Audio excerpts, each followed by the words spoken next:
नमस्कार, मी कल्पना तुमचे अगदी मनापासून स्वागत करते. आज आपल्याला कच्च्या कैरीचं लोणचं घालायचं आहे. आता आपण जेव्हा वर्षभरासाठी लोणचं घालतो, त्या लोणच्याला भरपूर मसाला पण लागतो आणि सर्वच साहित्य लागतं. आता आपल्याला समजा 15 दिवसासाठी लोणचं घालायचं असेल, जेवणाबरोबर तोंडी लावण्यासाठी काहीतरी, तर त्याच्यासाठी आपण घरातले साहित्य वापरले तरी पण चालतात.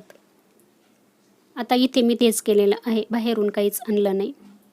मी अगदी अर्धा किलोच कैरीचं लोणचं घालणार आहे आणि खूप सोपी पद्धत आहे. आता जेव्हा मी लोणचं घालते वर्षभरासाठी, तेव्हा मी आमच्या शेतामध्ये आंबे लावलेले आणि त्या गावठी आंब्यांचं मी वर्षभरासाठी लोणचं घालते. आता ते लोणचं केव्हा घालते मी? आमच्याकडे असं म्हणतात की एक पाऊस पडल्यानंतरच लोणचं घालायचं असतं. आता इथे मी थोडंसं 15 दिवसासाठी हे लोणचं घालते, अगदी जेवणाबरोबर तोंडी लावण्यासाठी. खूप सोपी पद्धत आहे. चला आता आपण इथे रेसिपीला सुरुवात करू. छोटासाच व्हिडिओ आहे पण छान आहे, तुम्हाला पण आवडेल. आता जेव्हा आपण बघा बाजारातून कैरी आणतो तेव्हा त्याला मीठ आणि हळद लावून जेवणाबरोबर तोंडी लावतो, तेच पद्धतीचं आहे थोडंसं. आता इथे बघा मी अर्धा किलो कैरी घेतलेली ही स्वच्छ पहिले धुवून घेतली आणि पुसून घ्यायची. बाजारातून कैरी आणल्या आपल्याला पाण्यामध्ये ठेवायची आहे लोणचं घालायचं असेल तर.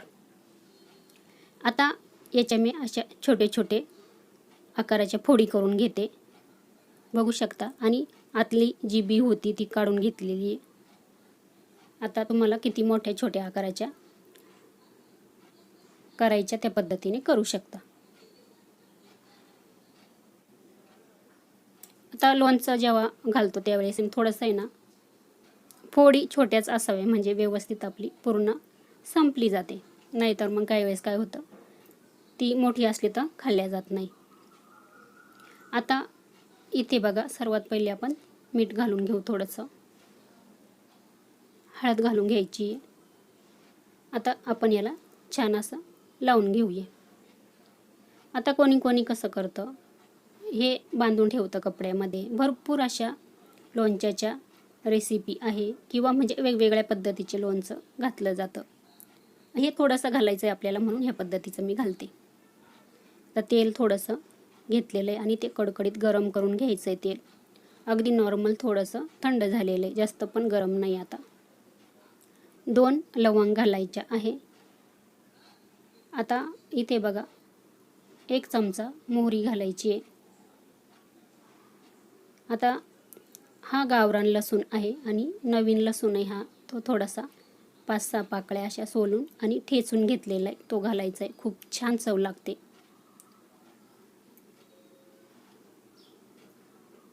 बडीशेप घातलेली आहे अर्धा चमचा.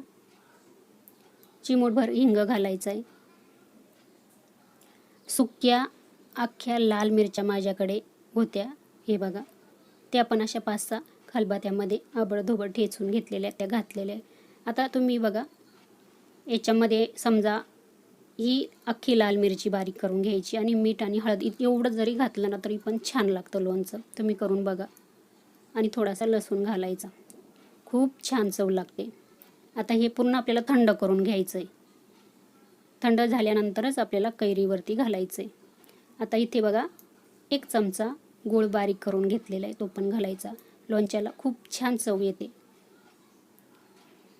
आता इथे मी अर्धा किलोचंच म्हणजे लोणचं घालणार आहे. जास्त क्वांटिटीमध्ये घालायचं असलं तर त्याला सर्व सामान जास्त लागतं. आता हे थोडंच घातलेलं आहे आणि पूर्ण थंड झालेले बघू शकता, मी हात लावते. आता आपण हे कैरीवर घालून घेऊ. लक्षात असू द्या, थंड झाल्यानंतरच आपल्याला कैरीवर हे तेल घालायचं आहे किंवा हे मिक्स आपण सर्व केलेलं आहे ते. आता आपण छान मिक्स करून घेऊ. हे बघा, आता मिक्स झाल्यानंतर आहे ना, आपल्याला काय करायचं आहे, जेव्हा आपण लोणचं घालतो ते भांडं एकदम स्वच्छ असावं, ओलं नसावं. लोणचं घालायच्या आदल्या दिवशी पण स्वच्छ घासून वगैरे उन्हामध्ये कडक असं वाळवून मग त्याच्यामध्ये लोणचं भरायचं, म्हणजे वर्षभरासाठी लोणचं आपलं छान टिकतं. पण आता इथे मी छोटीशी माझ्याकडे शेजवान चटणीची काचेची बॉटल होती, तीच मी स्वच्छ धुवून वगैरे उन्हामध्ये वाळवून घेतलेली आहे. त्याच्यामध्येच मी हे लोणचं ठेवणार आहे. चला, रेसिपी संपूर्ण बघितल्याबद्दल तुमचे खूप खूप मनापासून धन्यवाद.